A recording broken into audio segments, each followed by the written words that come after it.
Good afternoon, everyone, and thank you for being here.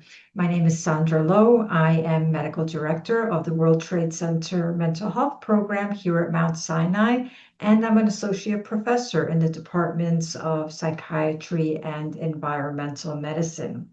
And I am here today with my colleague, Dr. Malika Garg, who is a physician at the Selikoff Centers for Occupational Medicine and an assistant professor in the Department of Environmental Medicine.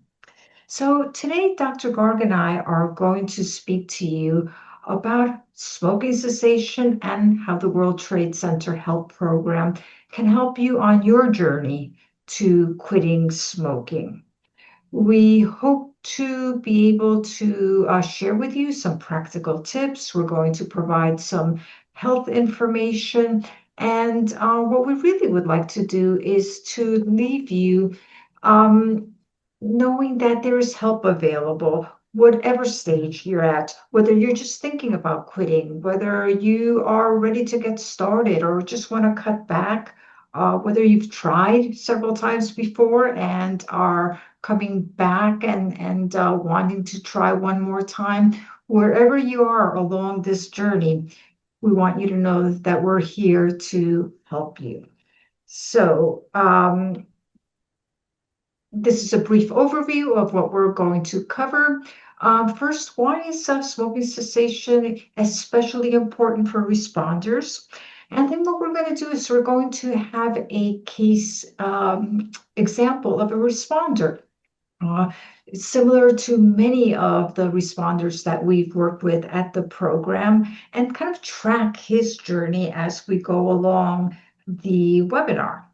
We'll speak about health effects, what some of the treatment options are, and we'll introduce what we call an integrated quit plan, and talk about what exactly that is and why that is the best way to succeed at long-lasting smoking cessation. And of course, make sure that you know how to access support here at our CCE.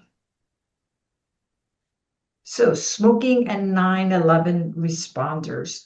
Now, following the World Trade Center exposure, many responders experienced a number of physical symptoms and also a tremendous amount of stress and disruption to their lives.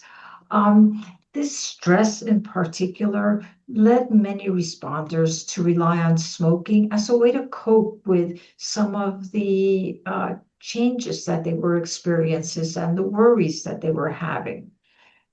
Some responders developed World Trade Center exposure conditions due to their work at the site. And we know that smoking worsens just about every World Trade Center related condition and many others. Increases the risk for cancer and cardiovascular disease, heart disease, aggravates sleep problems and stress and anxiety.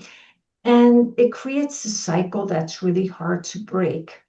The good news is that it is possible to reverse some of these negative changes by quitting or by reducing smoking, and you can really benefit at any age. So I'm going to introduce you to John. So John is a composite of many of the patients that we've treated. So he is a 59-year-old retired Con Ed worker who worked at the site for 2 months, starting right at the beginning, and had a lot of environmental as well as psychological exposure while he was at the site. He developed related health conditions such as asthma, GERD, gastroesophageal reflux disease, and PTSD, post-traumatic stress disorder. John smoked about a pack a day for over 20 years, but he retired a few years ago, and his smoking has increased since his retirement. He's coming to the program now asking for help in smoking cessation because he's motivated about his worsening health. He is finding that he is more short of breath. He gets tired more easily. His sleep is really bad. And this is his retirement. He was planning to be healthy and to be able to travel and to be more active. So that's what's really motivating him to try again. Now, he has expressed a concern that he does live with his long-term partner who also smokes, and that makes it really challenging for him. So he brought that up as one of the concerns. And also, he's a bit discouraged because he's made multiple quit attempts in the past. However, it's very important to note that none of these quit attempts were actually accompanied with what we call full or integrated treatment. So we're going to talk about what an integrated treatment plan for John would look like. So at this point, I'm going to turn you over to my colleague, Dr. Garg, who's going to talk about how nicotine affects the body and some of the medical aspects and medications that can be used to help with smoking cessation. So, Dr. Garg, I'll turn it over to you. Thank you, Dr. Lowe, for the introduction and for getting us started. And thank you for the opportunity to speak to you all about smoking cessation. It's one of my most passionate areas of healthcare. I would like to start my presentation by impressing upon you all that smoking cigarettes is the leading cause of all preventable disease and death in the United States and abroad. What I mean by that is that stopping smoking can change the course we can stay on this slide, thank you, can change the course of chronic diseases and cancers that are caused by smoking cigarettes. So if there's one thing that I would like you to take away from this presentation is that please know that no matter how hard it is to stop smoking, that effort does pay off in the long run.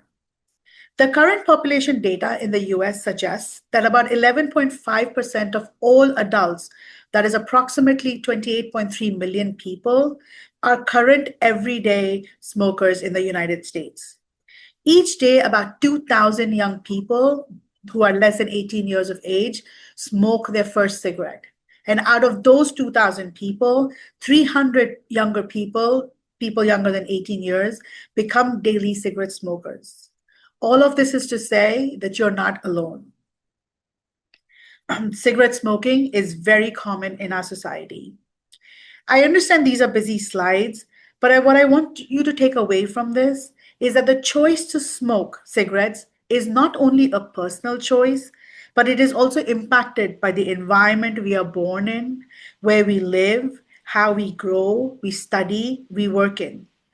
Once we have smoked, the nicotine, which Dr. Lowe alluded to, is the chemical agent that we are addicted to. It impacts areas in our brain that make us feel good. And it is that feel good feeling that the nicotine causes the addiction. We don't want to let it go away. We smoke, we feel good. We don't smoke, the nicotine levels go down. And hence we reach back for that cigarette. After a certain period of time, that we need more cigarettes to feel the same way. That's just how our brain functions. And so we reach out for more cigarettes, and the cycle of addiction continues. What we don't like is no nicotine. Next slide, please. This is a chart responsible for when you go to a doctor's office and they ask you the first question: how soon after you wake up do you want to smoke? What this graph is really telling us that when somebody has slept 7 hours, 4 hours, has not smoked in that time period, that there's a huge drop in nicotine levels. How quickly after you wake up are you reaching for that cigarette gives me as a physician an idea what is your level of addiction. So when you come into our clinics, that will be one of the questions we ask. It gives me an idea. Am I very addicted because I'm smoking within the first 5 minutes? Or can I, spend an hour, maybe 2 hours, get to work and then smoke? How I will treat and how I will approach treatment will change depending on that information. Next slide, please. I wanted to showcase also what e-cigarettes have looked like. Some of us are old enough to have known the evolution. E-cigarettes are not very, they're no longer that new, but they're not very old as well. So right now, when they first started, they were really big and very visible. Today, they look like a little pen drive and they go in your pocket. And it is true that we believed that these e-cigarettes were not as addictive in the past. It is also true that physicians have prescribed e-cigarettes in the hope that people will stop smoking. But today we know better. We know that a lot of composition in the e-cigarettes actually have nicotine, which is addictive. What I think concerns physicians like myself who do smoking cessation programs is that we're not completely sure about what the additives in an e-cigarette do to our lungs and our body at large. And what I mean by that is the fluid that is stable in an e-cigarette or the vapors that are caused because of additives.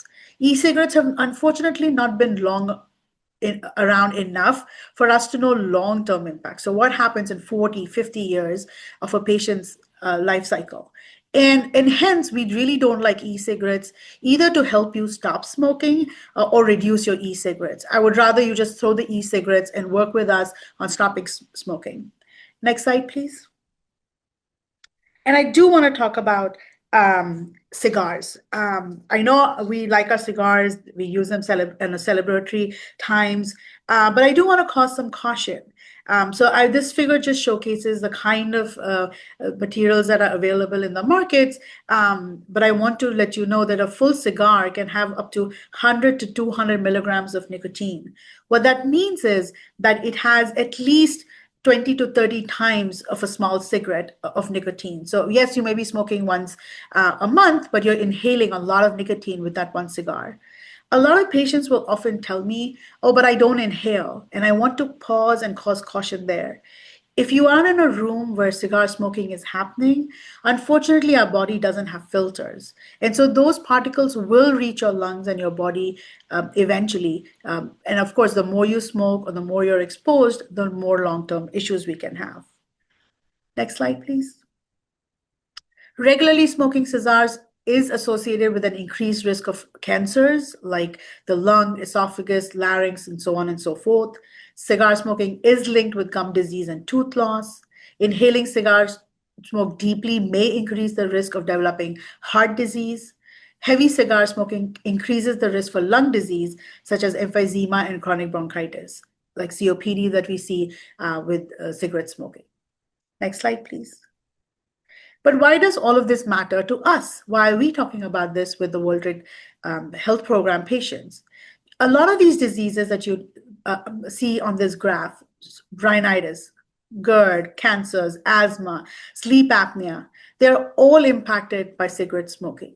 Either cigarette smoking worsens these conditions or can complicate these conditions.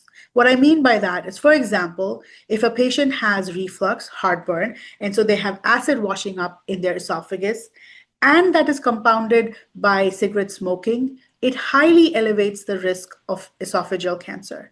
So sometimes it worsens our conditions like chronic bronchitis, emphysema. Sometimes it can complicate our condition. Next slide, please. But it isn't just about medical conditions. We also have a very high rate of cancers, and smoking cigarettes only compounds that problem because cigarette smoking by itself is actually responsible for causation of a lot of cancers that we see in our patient population and the US at large. Next slide, please. So we come back to John. He's 59 years old of age. He works as a Con Edison worker. I want to point out here, I had mentioned that the environment matters. So when you come to my clinic, I will often ask, what kind of work do you do? Where do you get breaks? Are you able to smoke on a break? Do you have a buddy that you smoke with? And that matters because when there is so much influence around you that makes it easy, makes it accessible, there is that increased risk of not being able to quit. Your environment matters, and sometimes it's not completely in your hands. The patient also mentions a partner who smokes. So, the cigarettes are easily accessible at home. There is no family pressure to quit smoking. The patient has smoked one pack per day for more than 20 years. the patient is eligible for lung cancer screening. Lung cancer screening eligibility is calculated by what age you are, so 50 to 80, that you haven't quit in the last 15 years. John is a current everyday smoker, and that you have smoked for more than 20 pack years. The calculation is a mathematical calculation, can be done online. You just put in pack years calculation, or ask your provider to calculate for you to understand what the risk is. A lot of you that come for the medical monitoring program, we ask these questions every year.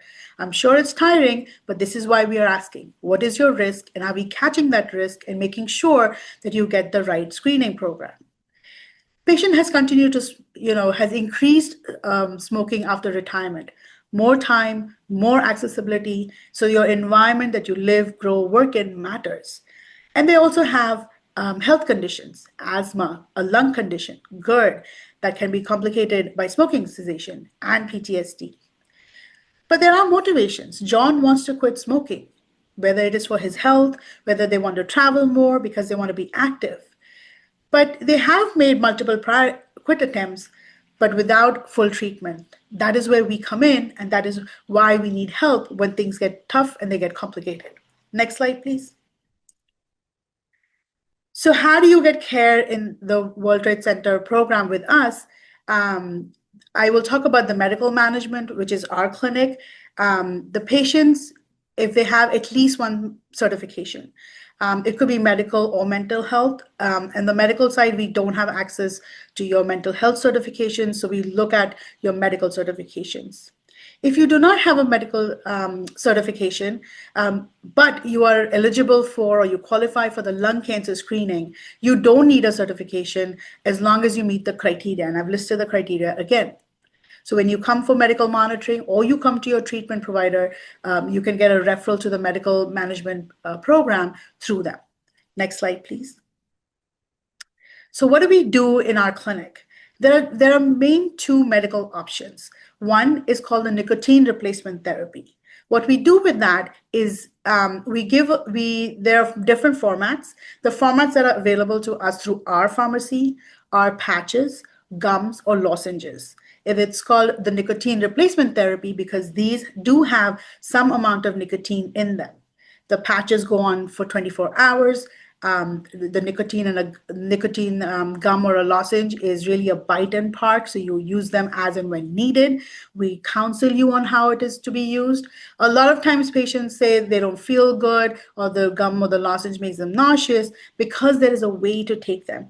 And with guidance, we can help you take the medication how they're meant to be. And actually, studies have shown that using the patch in conjunction with either a gum or a lozenge has better cessation results at 6 months. What that means is people at 6 months have quit smoking, and they stay quit even at 6 months and beyond. So we really like to use a dual therapy called the nicotine replacement therapy. But above and beyond, sometimes, again, based on how the patient feels about doing this every day, but just prefer taking a pill, there are other non-nicotine options as well. And so we at the clinic prescribe varenicline. It used to be called Chantix very popularly. Chantix is a brand name. Varenicline is actually the drug, and we use varenicline, and we've had great success with that. We also can use bupropion. I don't specifically use it because I work with our mental health colleagues, and Dr. Lowe will talk about that a little bit more on her section. Next slide, please. Okay, thank you so much, Dr. Garg, for the overview. I'm going to pick up now by talking a little bit about how smoking affects the brain, because it's not just about your lungs. Smoking affects how we feel, how we think, and how we function, because it does affect the brain. So, these are some of the examples.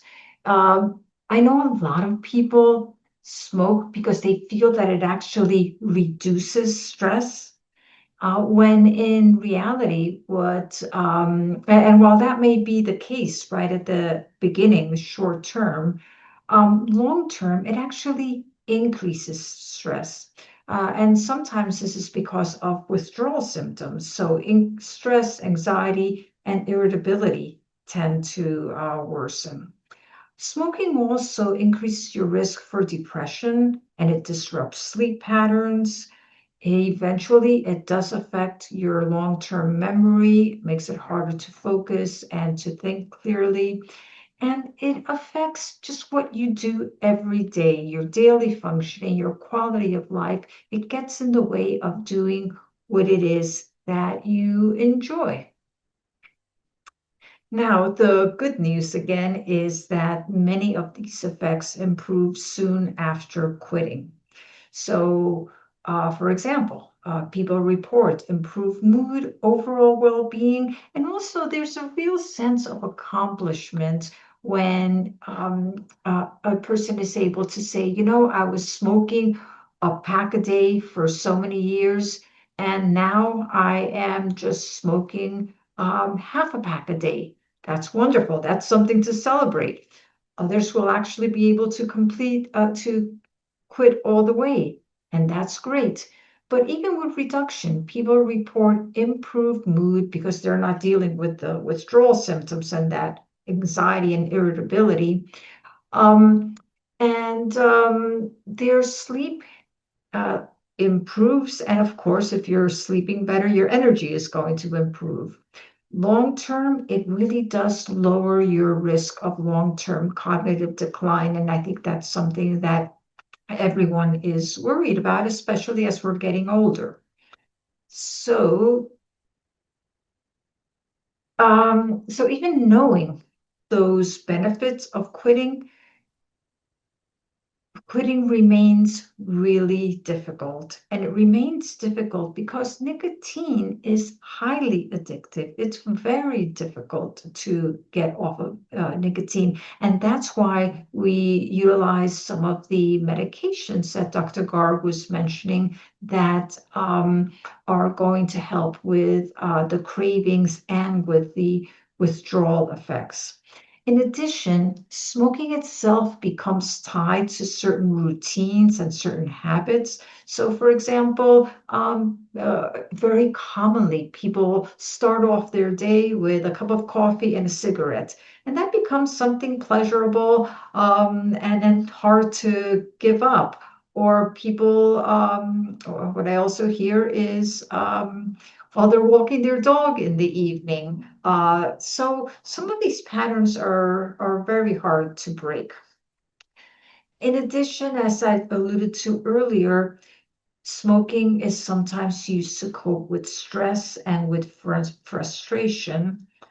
Um, and stress itself can sometimes increase trauma symptoms for those who have had some psychological effects due to their exposure.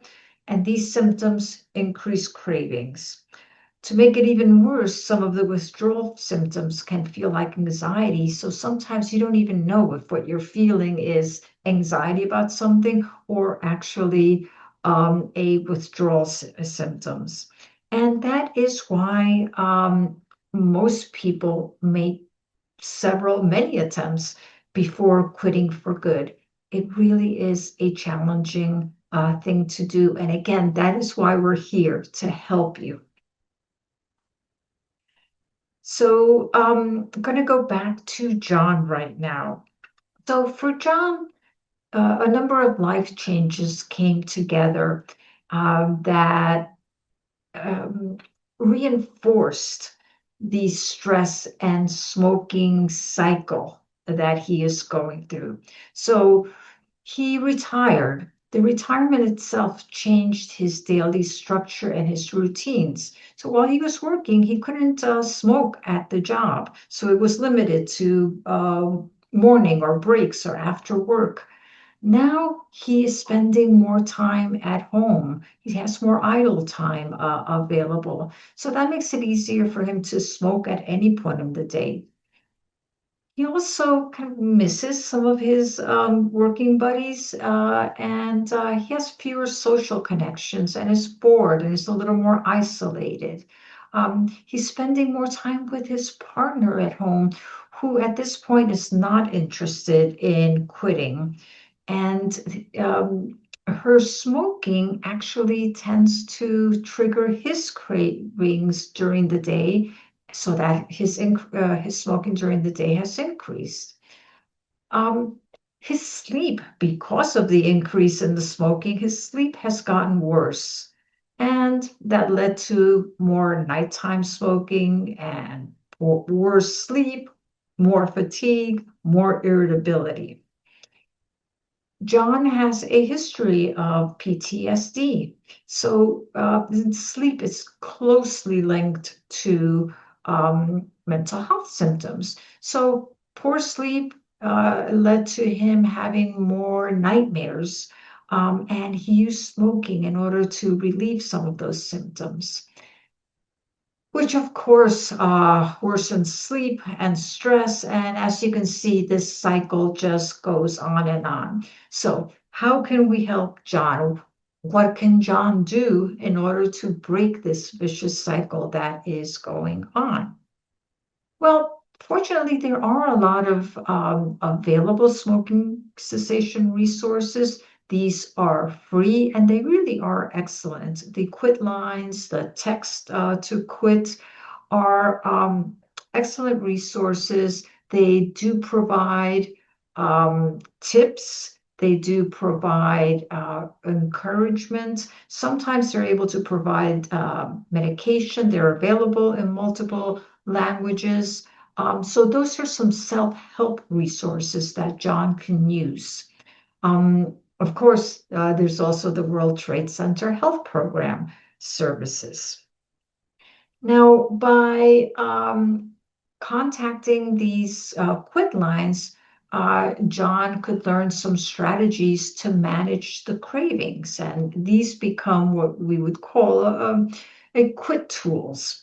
So, one thing to keep in mind is that cravings for cigarettes rise and fall. And that's why being able to delay and being able to distract yourself makes a difference. The key is to be able to ride out some of these cravings in a safe way.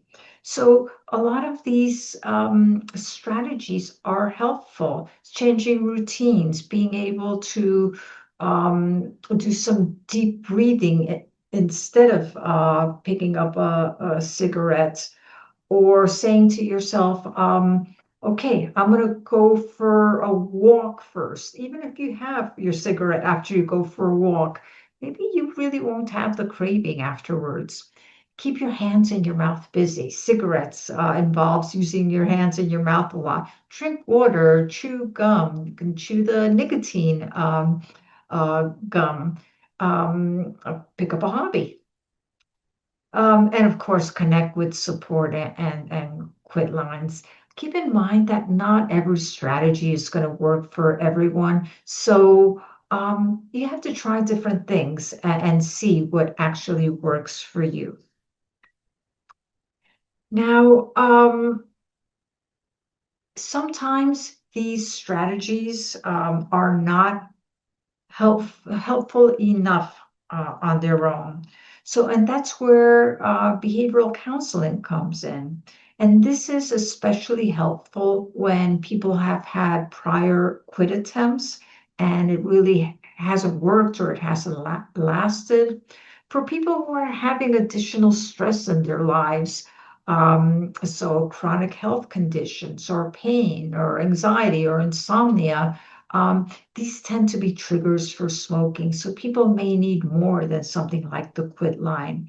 Some individuals may have limited support, or their support systems are people who are ongoing smokers. And then there's some people who say, I'm taking a bunch of medications already for my conditions. I'd rather not take one more for smoking cessation. So, what can I do? And counseling is definitely something that they can do. So, what is this thing that we call behavioral counseling? Well, it's a structured approach to help you quit. So, what happens is that you meet with your smoking cessation counselor. And usually it could be anything from 15 to 30 minutes. And the number of meetings that you have is really individualized. So you and your counselor come up with a personalized quit plan. So it may mean a total of 4 sessions of meeting together or 8, spaced on depending on what your goals are. And what you do here is that you develop skills that last beyond this current quit attempt, as I mentioned. Um, it may take many attempts before you quit for good, but each time you're actually learning some skills that are going to be good at any point.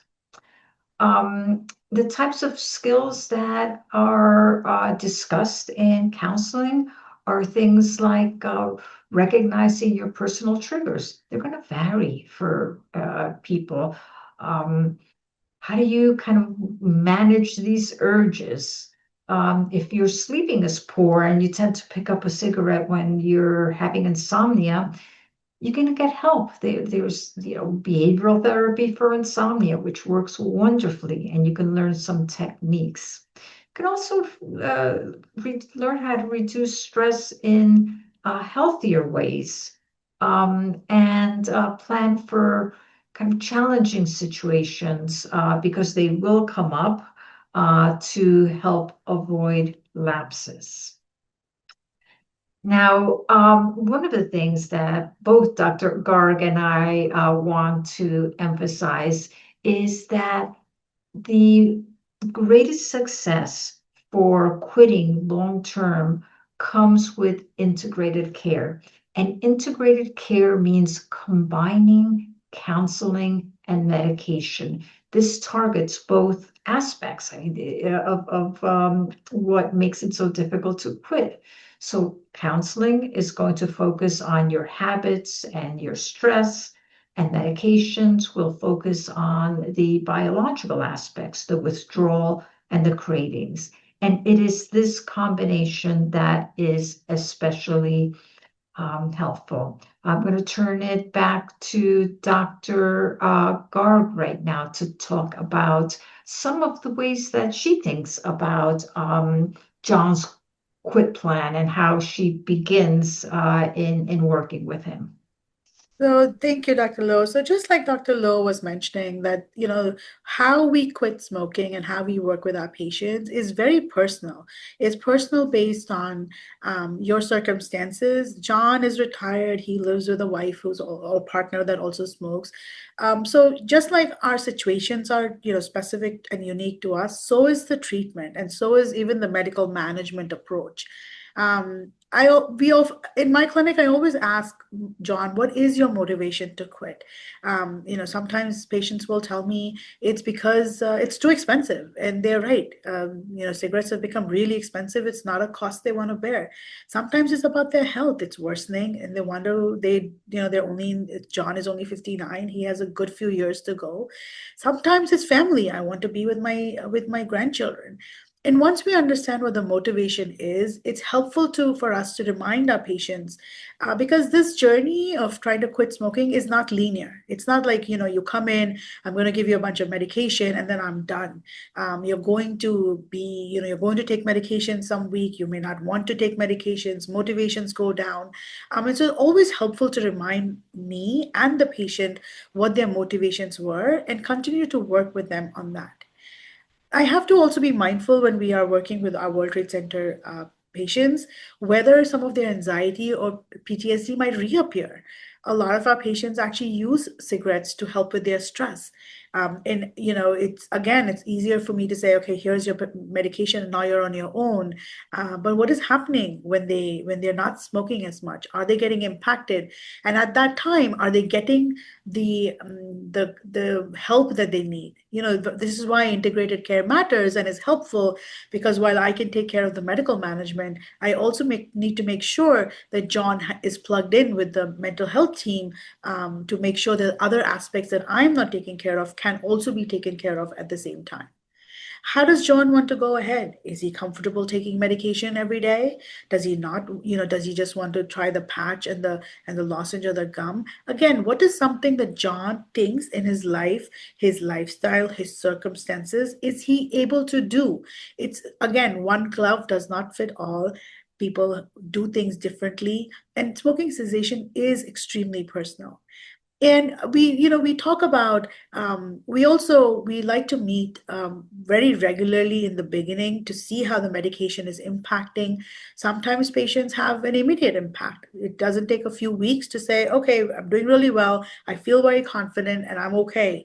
Sometimes it has taken months. It has taken, months for the patients to think that they're ready, and they're ready to quit, and they have a quit date, and then the quit date comes and goes, and they're still somewhere where they didn't want to be. But that doesn't mean we give up because the patient is interested in quitting smoking.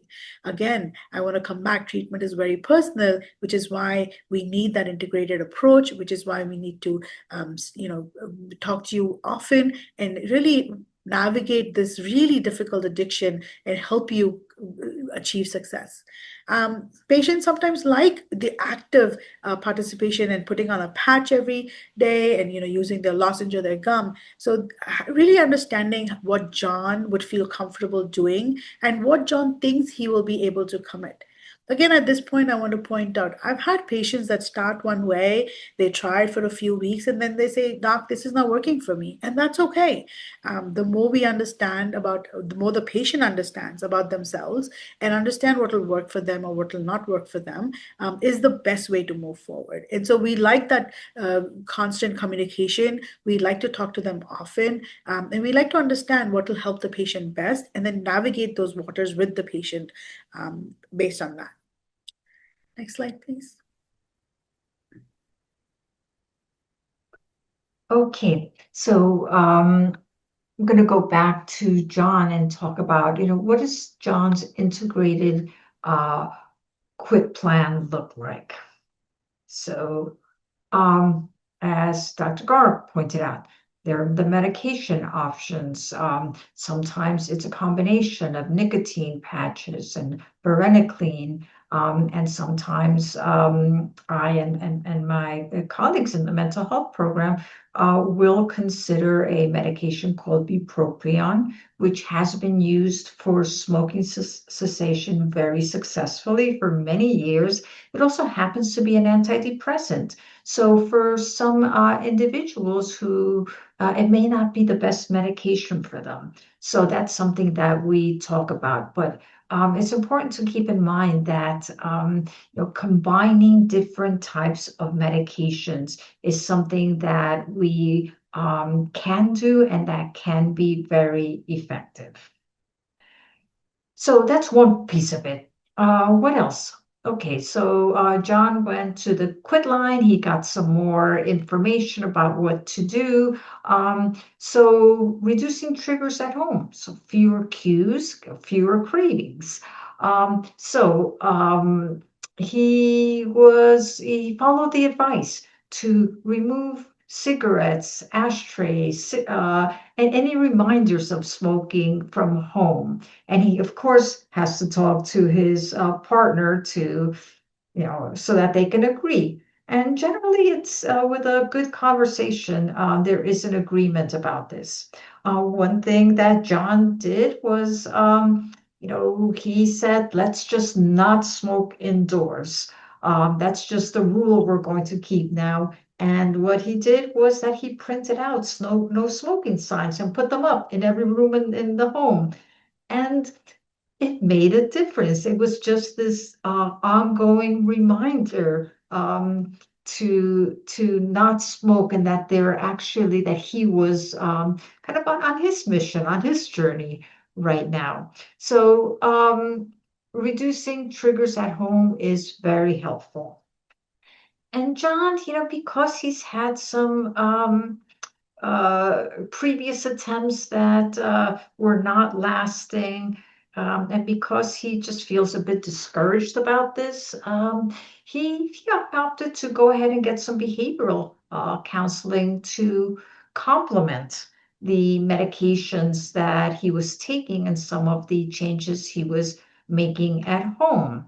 So he met with his counselor, and they spoke about some new routines that help to break that automatic cycle. So, for example, okay, John, we know you love your cigarette in the morning with your coffee.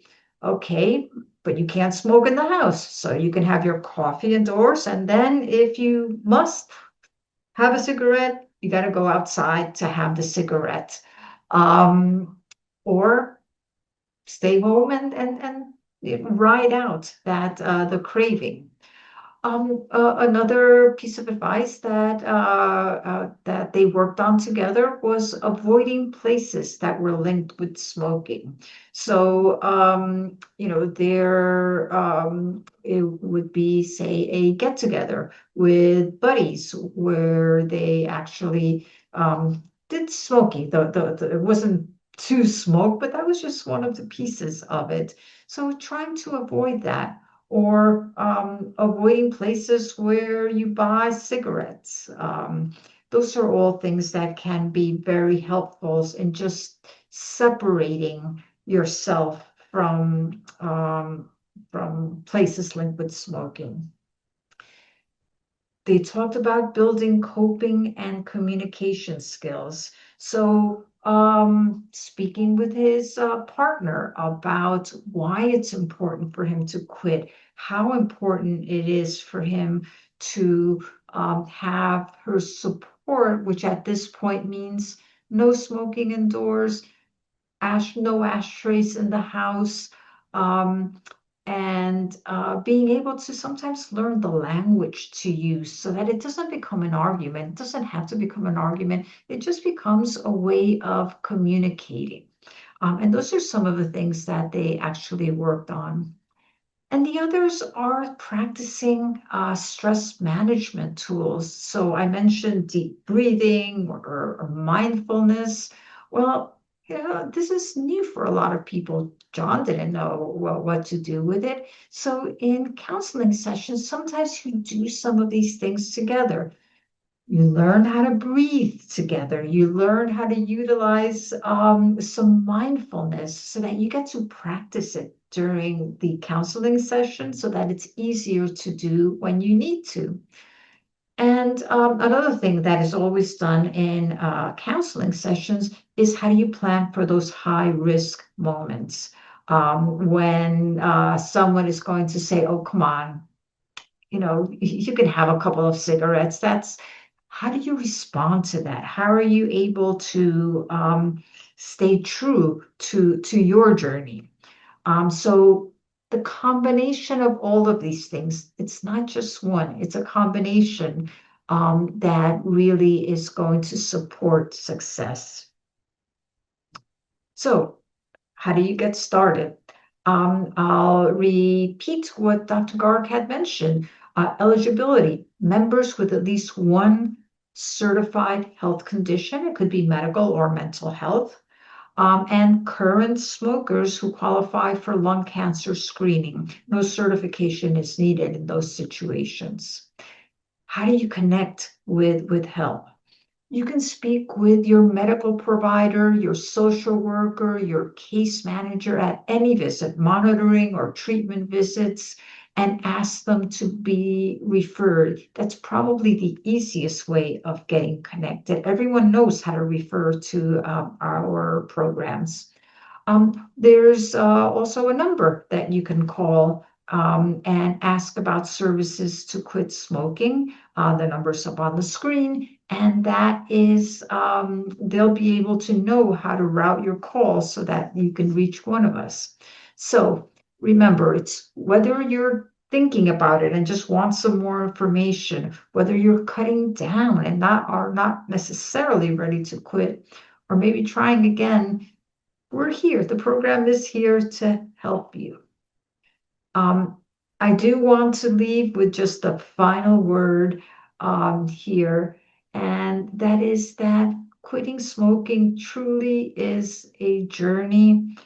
It's a process, and slips, lapses, relapses are so common.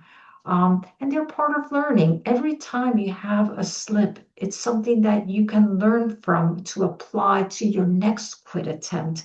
And that's how you build towards success.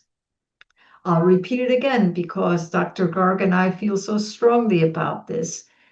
Combined treatment, counseling, and medication together gives you the best chance of long-term success. And of course, you don't have to do it alone. That's why we're here speaking with you, because we want you to know that we're here to support you. So thank you so much for meeting with us today. The program's number is up on the screen, and we hope that we'll be hearing from you. And just keep in mind, there's a lot of help, and this is something that you can do. So thank you, everyone. Thank you.